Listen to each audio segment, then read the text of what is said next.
സുഹൃത്തുക്കളെ, എല്ലാവരും ജൈവ കൃഷിയിലേക്ക് നെറ്റ്സർഫിൻ്റെ പുതിയൊരു വീഡിയോയിലേക്ക് ഏവർക്കും സ്വാഗതം. ഞാൻ നിതീഷ് തൊളത്തുവയൽ. കഴിഞ്ഞ 3 വർഷക്കാലമായി നെറ്റ്സർഫിൻ്റെ ഉൽപ്പന്നങ്ങൾ കേരളത്തിൽ ഡിസ്ട്രിബ്യൂട്ട് ചെയ്യുന്ന വ്യക്തിയാണ്. കഴിഞ്ഞ 15 മാസമായി നമ്മുടെ നെറ്റ്സർഫിൻ്റെ ഉൽപ്പന്നങ്ങൾ ഉപയോഗിക്കുന്ന ഒരു കവുങ്ങിൻ്റെ റിസൾട്ടാണ് നമ്മളിവിടെ കാണുന്നത്. പൂർണ്ണമായും മഞ്ഞളിപ്പ് വന്ന് നശിച്ച് റീപ്ലാന്റ് ചെയ്ത ഒരു തോട്ടത്തിൽ നമ്മുടെ വളങ്ങൾ മാത്രം ഉപയോഗിച്ചതിൻ്റെ റിസൾട്ടാണ് നമ്മളിവിടെ കാണുന്നത്. വളരെ മികച്ച രീതിയിലുള്ള മാറ്റമാണ് ഈ തോട്ടത്തിലേക്ക് ഉണ്ടായിട്ടുള്ളത്. 15 മാസം മാത്രം കഴിഞ്ഞ ഈ തോട്ടത്തിലേക്ക് അടുത്ത വർഷം തന്നെ ഇതിൽ ചൊട്ടയിടും, കായ്ക്കും എന്നുള്ളത് ഇതിൻ്റെ ഉടമസ്ഥൻ സാക്ഷ്യപ്പെടുത്തുന്നു.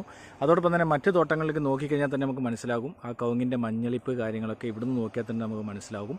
ആ മഞ്ഞളിപ്പൊന്നുമില്ലാതെ നല്ല പച്ചപ്പോടുകൂടി ഈ കവുങ്ങിനെ മാറ്റം വരുത്തുവാൻ വേണ്ടി നമുക്ക് സാധിച്ചിട്ടുണ്ടെങ്കിൽ നെറ്റ്സർഫിൻ്റെ കഴിഞ്ഞ 23 വർഷക്കാലമായി ഇന്ത്യയിലെ 23ലധികം സംസ്ഥാനങ്ങൾ ഡിസ്ട്രിബ്യൂട്ട് ചെയ്യുന്ന ജൈവവളങ്ങൾ ഉപയോഗിച്ചതിൻ്റെ ഒരു മാറ്റമാണെന്ന് നമുക്ക് പറയാൻ വേണ്ടി സാധിക്കും. കാർഷിക മേഖല ഏറ്റെടുക്കുകയാണ് നെറ്റ്സർഫിനെ. തീർച്ചയായിട്ടും നിങ്ങൾ ഉപയോഗിക്കുക.